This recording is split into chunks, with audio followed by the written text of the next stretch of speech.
আসসালামু আলাইকুম ওয়া রাহমাতুল্লাহি ওয়া বারাকাতুহু। ওয়েলকাম করছি আপনাদের সবাইকে মনির বিন আমিন পেজের পক্ষ থেকে। সম্মানিত শ্রোতা, আজকে খুব ইম্পর্টেন্ট একটা টপিক নিয়ে আপনাদের সামনে প্রেজেন্ট হয়েছি। যে বিষয়টা নিয়ে কথা বলবো সেটা হচ্ছে ঐক্য। যদি আল্লাহ তাআলা আমাকে বলার তৌফিক দান করেন তো এই বিষয়ের উপর অতি সংক্ষেপে 2-1 মিনিট কথা বলে আমার আলোচনা শেষ করে দেব ইনশাআল্লাহ। সো আমি অন্য কোনো কথা না বাড়িয়ে সরাসরি চলে যাব আমার মূল আলোচনার দিকে। দেখেন, বর্ণ, গোত্র, পেশা, ভাষা ও অঞ্চলের ভিন্নতা সত্ত্বেও ঈমান ও ইসলামী আদর্শের ভিত্তিতে পৃথিবীর সমস্ত মুসলমান এক জাতি হিসেবে পরিগণিত। পৃথিবীর সমস্ত মুসলমান একতার সাক্ষ্য দেয়, লা ইলাহা ইল্লাল্লাহ, আল্লাহ ছাড়া কোনো মাবুদ নাই, মুহাম্মাদুর রাসূলুল্লাহ এবং মুহাম্মদ সাল্লাল্লাহু আলাইহি ওয়াসাল্লাম আল্লাহ তাআলার প্রেরিত রাসূল।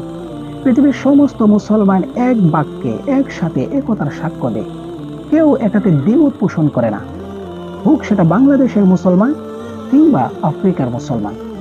আমরা সবাই এক কেবলার দিকে ফিরে নামাজ আদায় করি, আমরা একই মাসে রোজা পালন করি, আমরা সবাই একসাথে একই সময়ে একই স্থানে সবাই একসাথে হজ সম্পাদন করি।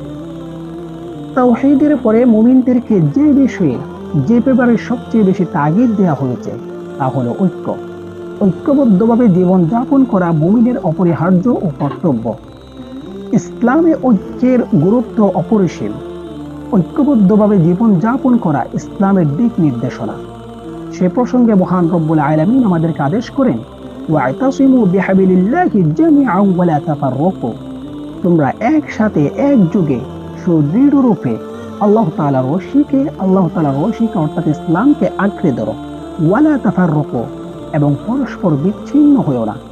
অন্য জায়গায় মহান রব্বুল আলামিন ইরশাদ করেন, ওয়ালা তাকুনু কাল্লাযীনা তাফাররাকু ওয়াখতালাফু মিন বা'দি মা জাআহুমুল বায়িনাত, তোমরা সেই সব লোকদের মতো হইও না যাদের কাছে স্পষ্ট দলিল আসার পরেও বিভিন্ন দল উপদলে বিভক্ত হয়ে পড়েছিল এবং নানা মতানৈক্য সৃষ্টি করেছে। উলাইকা লাহুম আযাবুন আযীম, তাদের জন্য রয়েছে কঠোর শাস্তি। তো এই প্রসঙ্গে, ঐক্য প্রসঙ্গে ইসলামের এমন দিক নির্দেশনা থাকা সত্ত্বেও মুসলিম মিল্লাত আজ দলে দলে বিভক্ত। আমি মনে করি যেদিন থেকে মুসলমানরা দলে দলে বিভক্ত হয়ে পড়েছে সেদিন থেকে মুসলমানরা দুর্বল হয়ে পড়েছে, বিশ্বের বুকে মাথা উঁচু করে দাঁড়াতে পারছে না। বিপরীতে মুশরিকরা, ইহুদি খ্রিস্টানরা স্ট্রং হয়ে উঠেছে। সো আমি মনে করি দল মত নির্বিশেষে প্রত্যেকটা দলকে ঐক্যবদ্ধ হয়ে এদেশে ইসলামী আইন তৈরি করার চেষ্টা করি। যদি এমনটা হয় তাহলে একটা দেশে গ্রামে গঞ্জে ইনসাফ প্রতিষ্ঠা হবে ইনশাআল্লাহ। প্রত্যেকটা দেশ মুহূর্তের ভিতর শান্তিতে রূপান্তর হয়ে যাবে। এই কথাটা আমি কোনো দলের পক্ষ হয়ে বলছি না। I am not doing any Awami League, I am not doing any BNP, I am just trying to presentation the truth before you. আমি কোনো আওয়ামী লীগ করি না, আমি কোনো বিএনপি করি না, আমি শুধুমাত্র সত্য কথাটা আপনাদের সামনে উপস্থাপন করার চেষ্টা করি। তাই আসুন আমরা সবাই ঐক্যবদ্ধ হই। তো আল্লাহ তাআলা আমাদের সবাইকে ঐক্যবদ্ধভাবে জীবন যাপন করার তৌফিক দান করুন। আমরা সবাই বলি আমিন।